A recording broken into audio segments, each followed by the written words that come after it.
Hello बच्चों, एक बार फिर से आप सभी का शिवा कोचिंग क्लासेज के यूट्यूब चैनल में स्वागत है।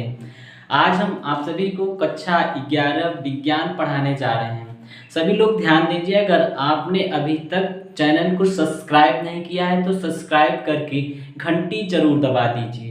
तो चलिए देखिए, शुरुआत करते हैं। थोड़ा हम पहले इसके बारे में क्या करेंगे, डिस्कस करेंगे। पहला आपका जो भाग है इसमें, मतलब पहला जो चैप्टर देखेंगे, भौतिक जगत देखेंगे। बहुत लोग क्या हैं कि भौतिक जगत पढ़ाते नहीं हैं। क्यों? क्योंकि एग्जाम में, आपके एग्जाम में नहीं आता है। लेकिन अब देखिए, हम लोग क्या है कि विज्ञान की परिभाषा के बारे में समझेंगे। ठीक है, तो सभी लोग ध्यान से समझिए कि आपने देखा कि भौतिक विज्ञान इंग्लिश में क्या कहते हैं, फिजिकल वर्ल्ड।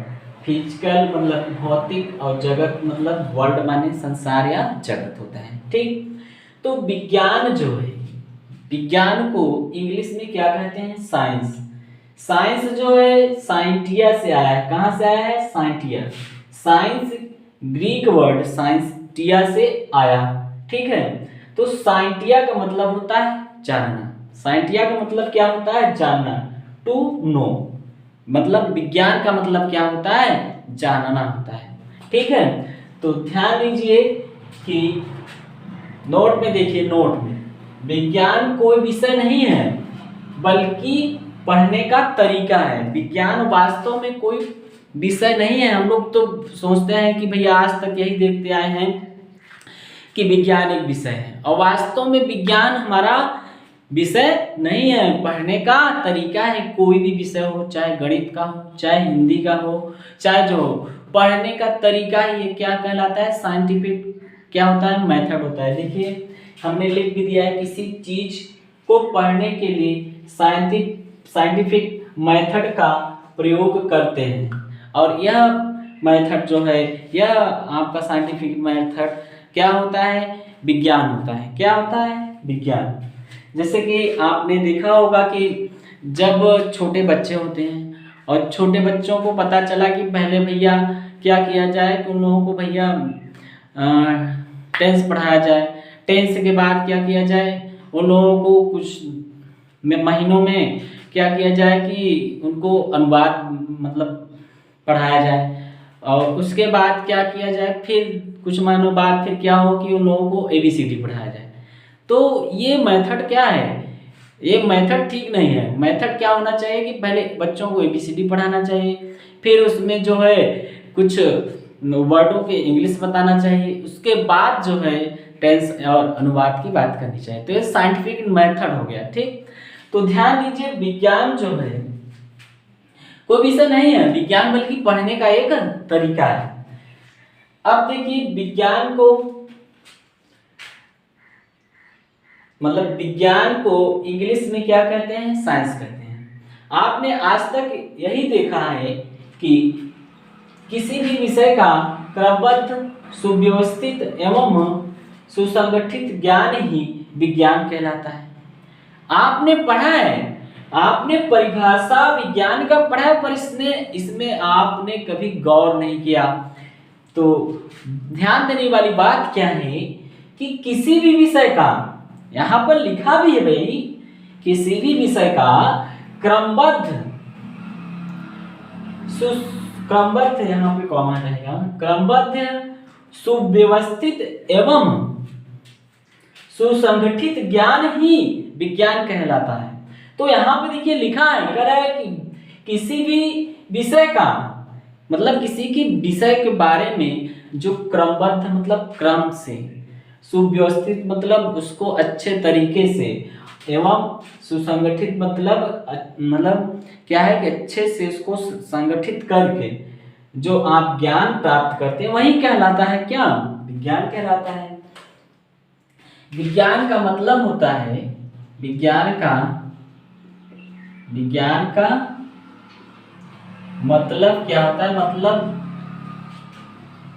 विज्ञान का मतलब होता है, क्या होता है भैया? जानना होता है, जानना होता है। विज्ञान का मतलब जानना होता है। देखिए, गर्मी बहुत ज्यादा है, ठीक है। अब हम लोग क्या देखेंगे, तो हमने देखा कि भाई विज्ञान क्या होता है, किसी भी विषय का क्रमबद्ध, सुव्यवस्थित एवं सुसंगठित ज्ञान ही विज्ञान कहलाता है। तो यहाँ पे हम देखिए भौतिक जगत में आपको कुछ चीजें पढ़ाएंगे। बहुत लोग क्या है कि इस चैप्टर को मतलब भौतिक जगत जो है इसको स्किप कर देते हैं, मतलब नहीं पढ़ाते हैं, क्योंकि यह आपके एग्जाम में नहीं आते हैं। ठीक है, लेकिन हम आपको कुछ इसमें बताएंगे, फिर अगले चैप्टर में चलेंगे। तो चलिए देखिए, इसको रफ करते हैं, सभी लोग स्क्रीनशॉट ले लीजिए।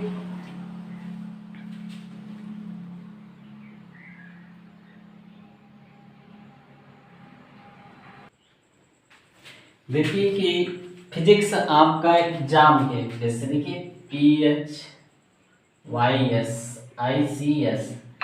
फिजिक्स आपके एग्जाम में 100 नंबर का आता है। कितने नंबर का आता है? 100 नंबर का।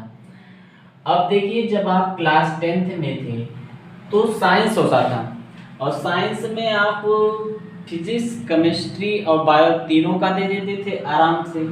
अब इसमें क्या है कि अब केवल फिजिक्स आपका 100 नंबर का होता है, और ये जो 100 नंबर का होता है इसमें आपको 70 नंबर रिटेन एग्जाम से प्राप्त करना होगा, और 30 नंबर आपको आपके स्कूल से प्रैक्टिकल करवाया जाएगा। ठीक है, जिसमें क्या होगा कि एग्जामिनर आएंगे और उसमें आपसे मतलब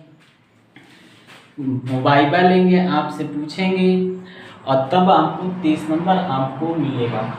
और पहले क्या था कि जब आप कक्षा 10 में थे तो आपके स्कूल वाले गुरुजी ही जो है कक्षा 10 में आपका विज्ञान जो था 70 नंबर तो आपको रिटेन एग्जाम से प्राप्त करना था, और 30 नंबर जो है आपके स्कूल में आपके गुरुजी ही दे देते थे। इसमें क्या होगा, एग्जामिनर आएंगे, आपका वाइवा लेंगे, क्वेश्चन पूछेंगे, और जो कुछ भी कापियों में लिखवाए रहेंगे उसके बारे में पूछेंगे। ठीक है, अब देखिए कि क्या हो गया कि 70 नंबर का पहले ये जो फिजिक्स था ना, अब तो आपका 70 नंबर का एक पेपर होता है। अब जो है 70 नंबर का फिजिक्स का एक पेपर होता है, और ये पेपर आप क्लास 12th में देंगे। कहाँ देंगे? क्लास 12th में। और 11th में तो आपके स्कूल वाले ही गुरुजी ले लेंगे सब, प्रैक्टिकल भी और ये लिखित एग्जाम भी।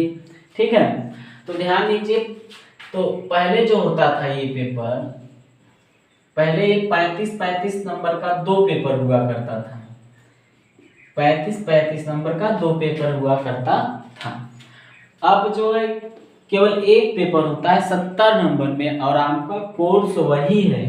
ठीक है, और पहले क्या था, तो यही कोर्स था। ये आपका 35 और 35 नंबर का होता था, आराम से आप पेपर करके बैठे रहते थे। ठीक है, तो चलिए देखिए, अब हम आगे आप लोगों को भौतिक विज्ञान के बारे में बताते हैं। किसके बारे में? भौतिक विज्ञान, भौतिक के बारे में। तो इसको समझ लीजिए, जहाँ कहीं आपको दिक्कत हो, आपको एग्जाम जो देना होगा, बोर्ड एग्जाम जो देंगे क्लास 12th में, 70 नंबर का आप स्वयं से लिखित एग्जाम देंगे, और 30 नंबर आपके स्कूल वाले जिस तरह से वाइवा मतलब वाइवा लें, लिखित लें, और आपके स्कूल में एग्जामिनर भी आएंगे, और 30 नंबर तब आपको मिलेगा। ठीक है, तो चलिए अब हम लोग आगे देखते हैं।